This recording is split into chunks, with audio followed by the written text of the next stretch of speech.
Великая Британия и Канада увели новыя санкцыі ў дачыненні фізічных асобаў і арганізацыяў з Беларусі. У прыватнасці, у гэты спіс уключаны старшыня Цэнтрвыбаркаму Ігор Карпенка. Пра гэта гаворыцца ў заяве на сайце брытанскага МЗС. Пры гэтым Канада таксама ўвела санкцыі супраць жонкі кіраўніка Беларусі Александра Лукашэнкі, Галіны Лукашэнкі. Агулам новыя абмежаванні закранулі больш за 10 арганізацыяў і прадпрыемстваў Беларусі.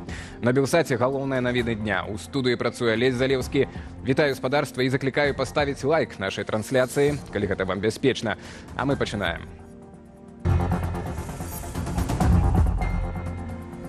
Экзотичные визитеры. В целом наше сотрудничество со странами Африки выглядит многообещающе. Мы видим интерес и с вами. Что привезли в Минск депутаты панафриканского парламенту? Смертоносные схемы. У гигантских масштабах по 6 миллионов микросхем поставили на 130 миллионов долларов за 2 года войны. Белорусский интеграл обходит санкции и зарабляя миллионы на войне в Украине. Выники журналистского расследования. Жыццё на линии фронту. У мяне 7 котов и 3 собаки. Куды я их покину? Як даюць рады жыхары украінскай вёскі Новопавловка, размешчаныя на шляху расійскага наступлення.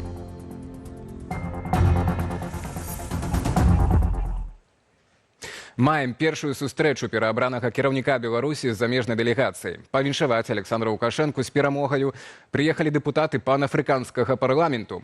Пераможца выбараў пачаставаў візіцёраў цукеркамі, паказаў трактары і лімоны ў палацы незалежнасці, каб пачуваліся як дома. Аднак, нягледзячы на перакананні дзяржаўнай прапаганды, эканамічныя дачыненні з афрыканскім кантынентам пакуль выглядаюць сціпла. Што мае змяніць візіт, высвятляў Антон Бяздольны. Сёння ў палацы незалежнасці Лукашенко прыняў дэлегацыю панафрыканскага парламенту. Чальцы заканадаўчых органаў 4 афрыканскіх краінаў прыехалі ў Беларусь назіраць за выбарамі. Працэс галасавання іх цалкам задаволіў. Ацэнкаю дэпутаты падзяліліся спачатку на брыфінгу з журналістамі, а цяпер асабіста з Лукашенком. Мы считаем, что народ Беларуси использовал свою свободную волю в выражении своего желания видеть вас президентом, и поэтому я поздравляю вас с такой впечатляющей победой. Такое огромное количество голосов в вашу пользу показывает, что граждане Республики Беларусь уверены в вас, доверяют вам. Аднак асноўнай тэмай на сустрэчы была эканоміка. Лукашенко запэўніваў, што падтрымлівае імкненне афрыканскіх краінаў самастойна вырабляць прадукты харчавання. У той жа час прапаноўваў ім беларускія аграрныя тэхналогіі, тэхніку і запрашаў наведаць харчовую выставу ў Менску ў чэрвені. В целом наше сотрудничество со странами Африки выглядит многообещающе. Мы видим интерес и с вашей стороны. Каб паказаць зацікаўленасць афрыканскіх дэпутатаў, у панядзелак іх у суправаджэнні дэсанту прапагандыстаў вазілі з экскурсіямі па менскіх прадпрыемствах, а пасля арганізавалі сустрэчу з афрыканскімі студэнтамі БНТУ. Такім чынам Лукашенко хоча ўсё ж такі сябе легітымізаваць, паказаць, што ён шукае такія альтэрнатыўныя нейкія рэгіёны, дзе ён можа наладзіць гэтыя кантакты.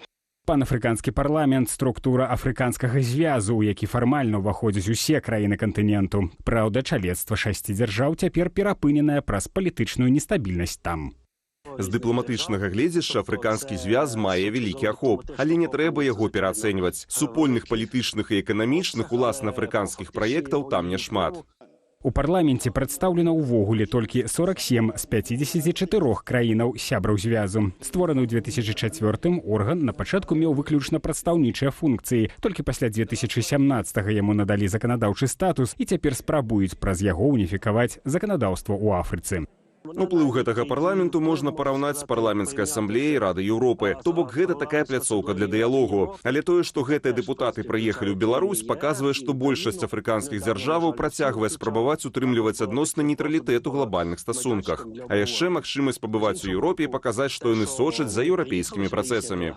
Ва ўладаў Беларусі ў гэтых стасунках свая зацікаўленасць. Яна рэзка вырасла пасля ўвядзення санкцыяў еўрапейскімі краінамі і ЗША. Сам Лукашенко за адзін 2023 наведаў 3 афрыканскія краіны – Зімбабве, Кенію і экватарыяльную Гвінею. З візітам у адказ прыязджаў толькі кіраўнік апошняй з іх. Астатнія запрашэнні ігнаруюць, хаця Лукашенко регулярно заваблівае іх у Беларусь. Прошу вас по возвращении передать самые теплые пожелания моему другу, президенту Зимбабве Эмерсону Мнангагве. Ждем его с визитом в Минске в этом году.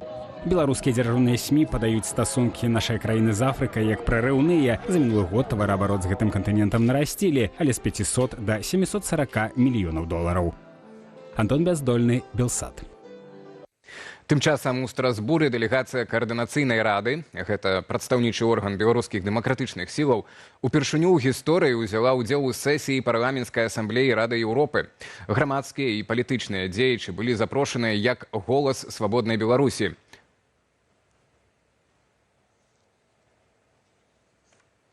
Тут прысутнічаюць усе чальцы парламентаў. І вось яны ўжо праз прасоўванне гэтай павесткі ў сваіх краінах, праз прасоўванне законаў ці іх змену могуць прымаць адпаведныя меры.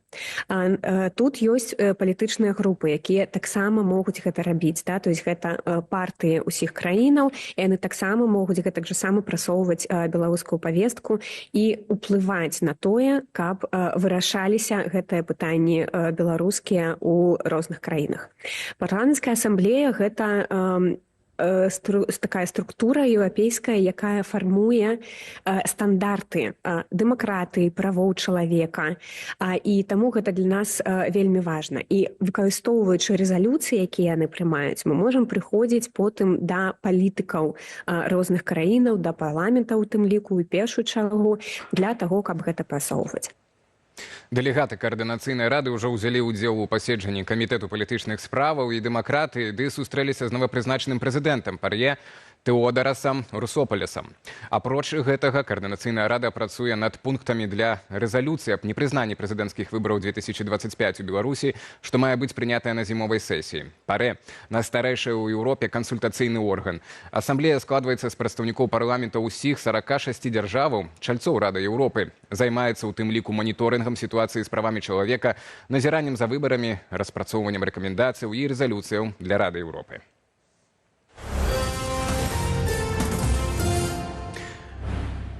Зноў неспакойна на поўдні Беларусі. Моцны выбух было чуваць уначы пад Мазыром. Паводле інфармацыі маніторынгавай групы «Беларускі гаюн», сродкамі супрацьпаветранай абароны там маглі збіць расійскі дрон «Камікадзе». Агулам, ноччу ў беларускую паветраную прастору з тэрыторыі ўкраіны заляцелі мінімум 9 расійскіх шахедаў. Беларускую вайсковую авіяцыю для іх перахопу гэтым разам не выкарыстоўвалі. Аднак летась у Ельскі раён для аховы мазырскага НПЗ перакінулі войскі супрацьпаветранай абароны. Менавіта з іх працай і звязвае беларускі гаюн сённяшні выбух, які чулі жыхары мазырскага раёну. Расійскія шахеды пачалі залятаць у Беларусь летась у ліпені. З той пары іх прысутнасць у нашай паветранай прасторы фіксуюць рэгулярна. Ад траціны да паловы мікрасхемаў, якія расейцы выкарыстоўваюць у ракетах і кіраваных авіябомбах, вытворчасці менскага інтэгралу. То бок, беларускі завод актыўна ўдзельнічае ў вырабе сродкаў, якімі бамбяць Украіну, і добра зарабляе на гэтым. Такія высновы з новага расследавання беларускага расследавательскага цэнтру. Працяг тэмы ў наступным матэрыяле. Менавіта беларускі чыпы Расія актыўна выкарыстоўвае ў сваіх узбраеннях. Да такой высновы прыйшлі журналісты беларускага расследавальніцкага цэнтру ў новым матэрыяле, прысвечаным абыходу санкцыяў і падрыхтаваным пры падтрыманні міжнароднага цэнтру расследавання карупцыі і арганізаванай злачыннасці OCCRP. На значнай частцы мікрасхем бачны лагатып у выглядзе маланкі або расійскага «І». Таварны знак беларускага дзяржаўнага прадпрыемства «Інтэграл». Мікрасхемы інтэграла ў расійскім узбраенні знайшлі і на відэааглядах украінскіх вайскоўцаў. У «Іскандерах», ракетах Р-37, Х-59М2А, Х-101 і С-300. Пацвярджае гэтыя звесткі і служба бяспекі ўкраіны. Калі мы глядзелі відэо розныя з інтэграла, мы спачатку думалі, што это проста нейкая кантрабанда, але тут сітуацыя выглядае так, што сапраўды это беларускі мікрасхем, прыстым у гіганцкіх маштабах. Это 6 мільёнаў мікрасхемаў пасталі на 130 мільёнаў долараў за 2 гады вайны. З пачаткам паўнамаштабнай вайны чысты прыбытак інтэгралу моцна вырас, кажуць расследавальнікі. Так, у 2023 годзе ён склаў каля 50 мільёнаў долараў, і гэта ў 40 разоў больш, чым у 2021. Рост заробкаў пацвердзілі Белсату на самім заводе, куды мы звонили под выглядом охвочых працаўладкавацца. А не скажете, когда выросли? Ну, там, полгода назад или вот недавно? Ну, где-то полгода, в прошлом году.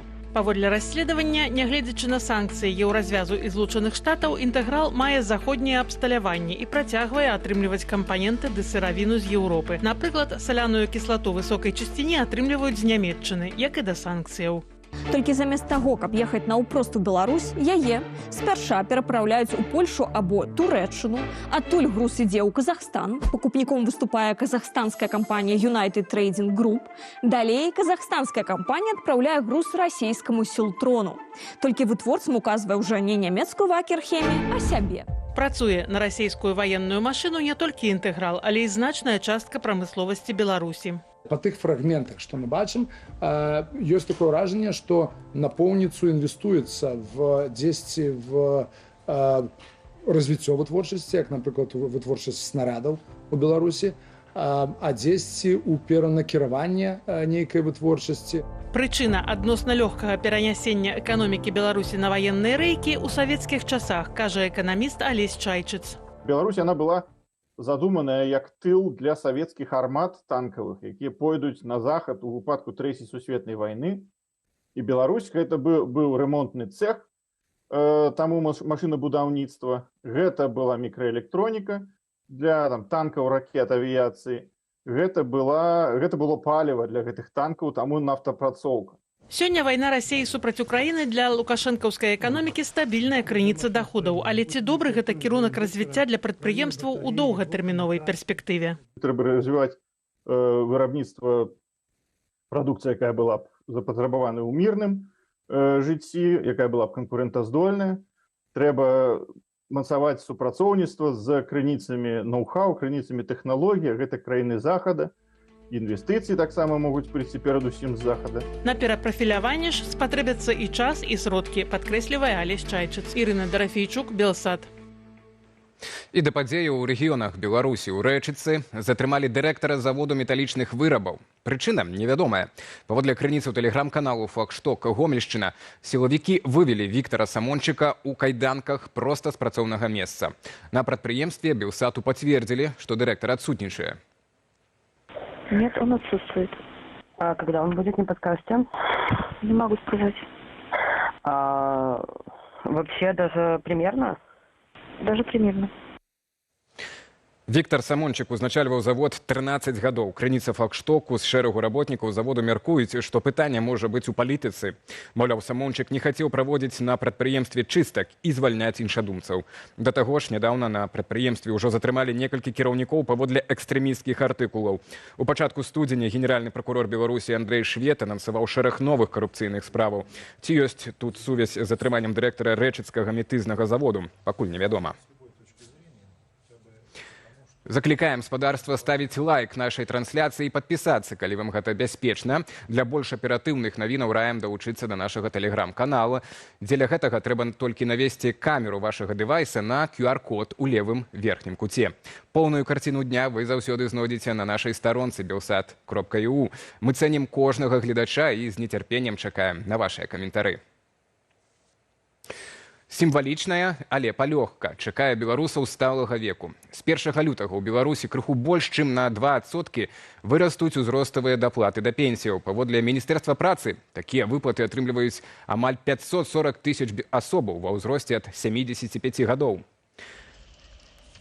Такім чынам, асобы ва ўзросце ад 75 до 79 гадоў будуць атрымліваць даплату памерам 84 рублі. А пры наяўнасці інваліднасці амаль на 112 рублёў больш. Старэйшыя за 80 гадоў атрымаюць 168 рублёў даплаты. Калі ж ёсць інваліднасць, амаль на 56 рублёў больш. Да таго ж, з 1 лютага ўсе віды працоўных пенсіяў павялічацца на 10%. Памер сярэдняй па краіне складзе 930 рублёў.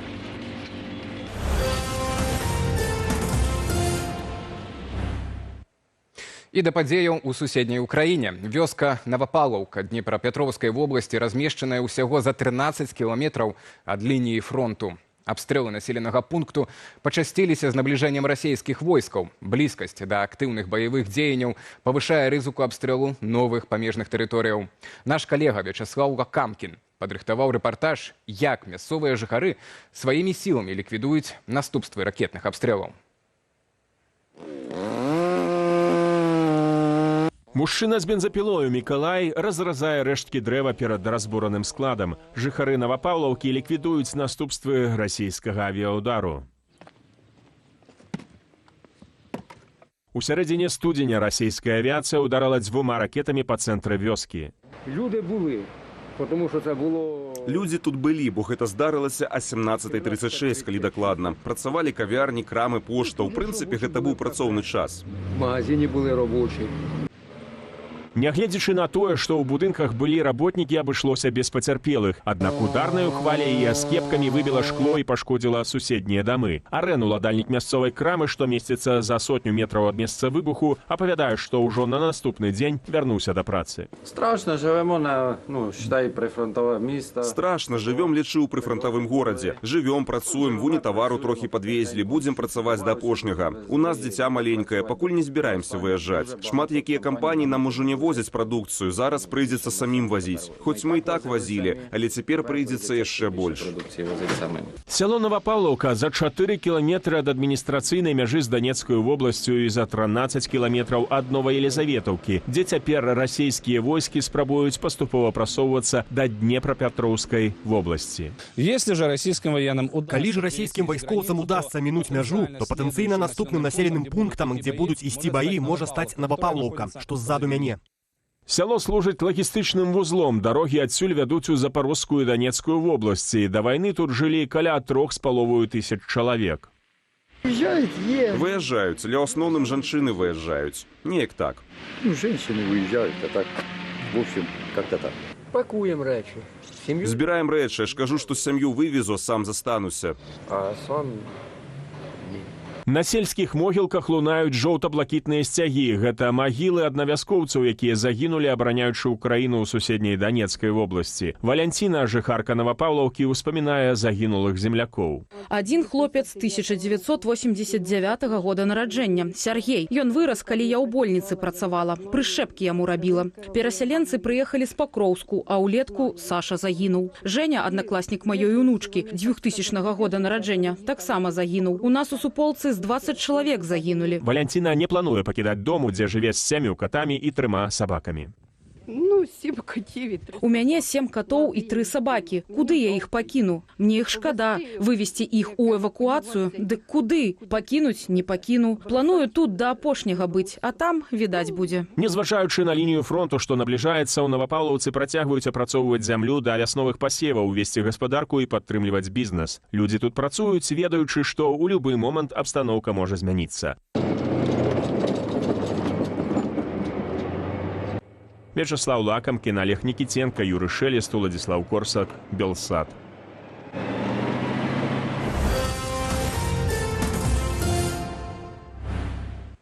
З Украіны даходзяць трагічныя для беларусаў весткі. Сёння стала вядома пра гібель беларускага добраахвотніка Александра Новіка. Трагедыя адбылася 20 студзеня падчас выканання баявога задання ў зоне Новаагараўка у Луганскай вобласці. Александр служыў стралком-снайперам у штурмавым батальёне. Сёння з ім развітваліся на Майдане Свабоды ў горадзе Бравары на Кіеўшчыне. З 2014 года ў баях супраць расійскіх акупантаў і сепаратыстаў ва ўкраіне загінулі ўжо блізу 80 беларускіх добраахвотнікаў. Тэлеканал Белсат выказвае спачуванне родным і блізкім героя Александра Новіка.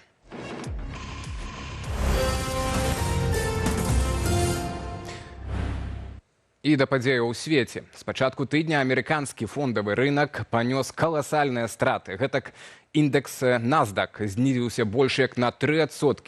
S&P 500 на 1,5%. Вінаватая ў падзенні новая мадэль штучнага інтэлекту, якую распрацавалі ў Кітаі. У тэме разбіралася Кацярына Гардзеева.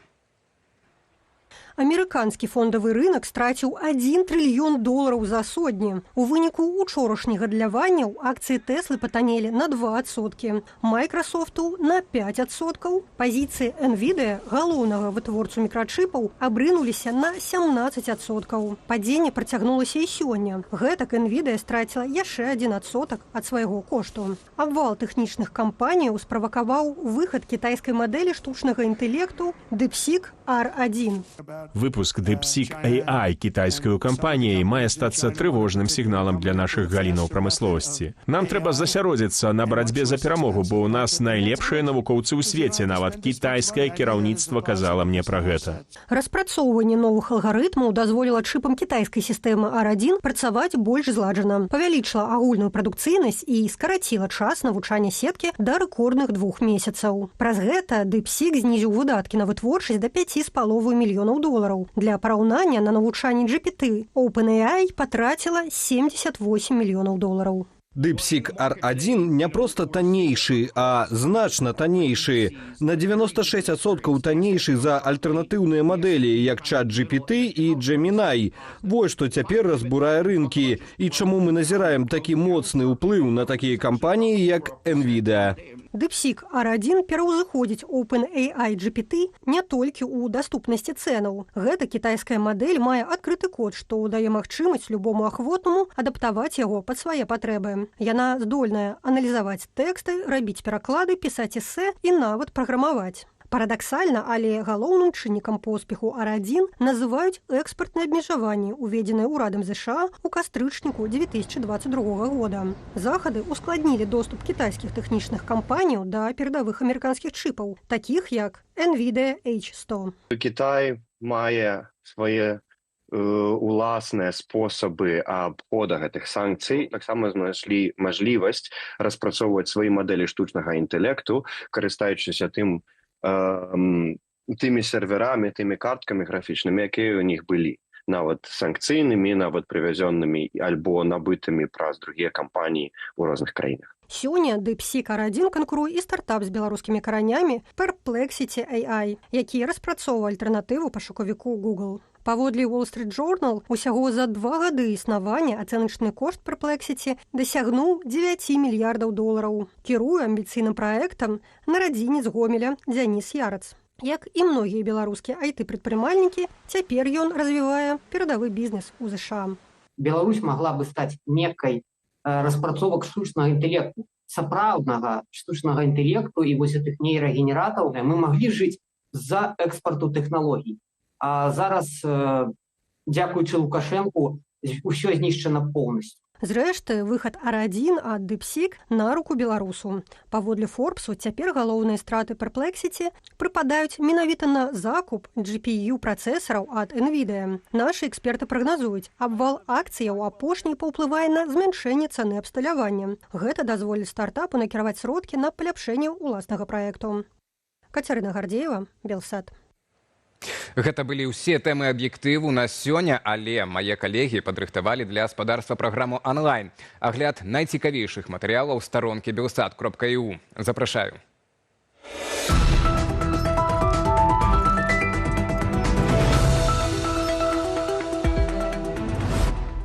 Прэзідэнцкіх выбараў у Беларусі на захадзе не прызналі яшчэ да абвяшчэння вынікаў. Ці бянтэжыць гэта Лукашэнку? Разбіраліся нашыя калегі з belsat.eu.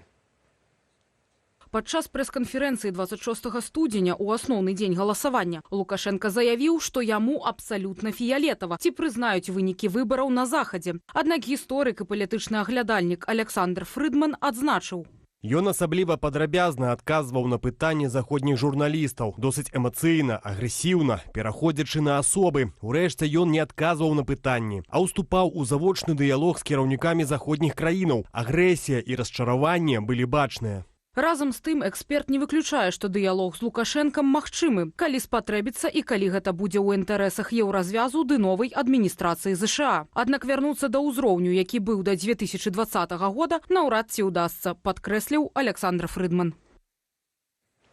Пра прэзідэнцкія выбары ў Беларусі гэтымі днямі пісалі не толькі беларускія СМІ. Увагу на падзею звярнулі медыі ва ўсім свеце. Што было ў фокусе замежных журналістаў? Як бачыць Беларусь у іншых краінах? Падборку з матэрыялаў сусветных медыяў таксама знойдзеце на нашай старонцы. Гэтак брытанскі тэлеканал Sky News пачаў рэпартаж з таго, што перад Аляксандрам Лукашэнкам і ягоным сабакам Умкам паслалі чырвоны дыван. На белага шпіца звярнула ўвагу і нямецкае выданне T-Online. Увогуле сюжэт яно прысвяціла быццам бы не выбарам, а Умку, які памачыўся на выбарчым участку. Брытанская газета Daily Mail у доўгім загалоўку узгадала апошняга дыктатара Еўропы, а партугальскі партал САПу пачаў артыкул са словаў Лукашэнкі, які назваў Беларусь, цытата, жорсткай дэмакратыяй. Днямі стала вядома, што ў Беларусі вызвалілі грамадзянку ЗША. Пра гэта заявіў новы дзяржаўны сакратар Злучаных Штатаў Марко Рубіо. Ды і падзякаваў за тое прэзідэнту Дональду Трампу. Што вядома пра вызваленую жанчыну, высвятлялі мае калегі з Белсат.eu. Паводле інфармацыі ад Белполу, Анастасія Нуфер – нарадзінка Беларусі. Амерыканскае грамадзянства атрымала ў 2005-м. Як вынікае са старонкі Анастасіі ў Фейсбуку, яна перыядычна прыязджала ў Беларусь і сустракалася з роднымі. Пра тое, што яе затрымалі летась у пачатку снежня, паведаміла агенцтва Associated Press са спасылкаю на дзяржаўны дэпартамент ЗША. Ананімны былы высокапастаўлены беларускі дыпламат расказаў журналістам, што гэта звязана з пратэстамі 2020 года, а вось афіцыйнай прычыны так ніхто і не агучыў.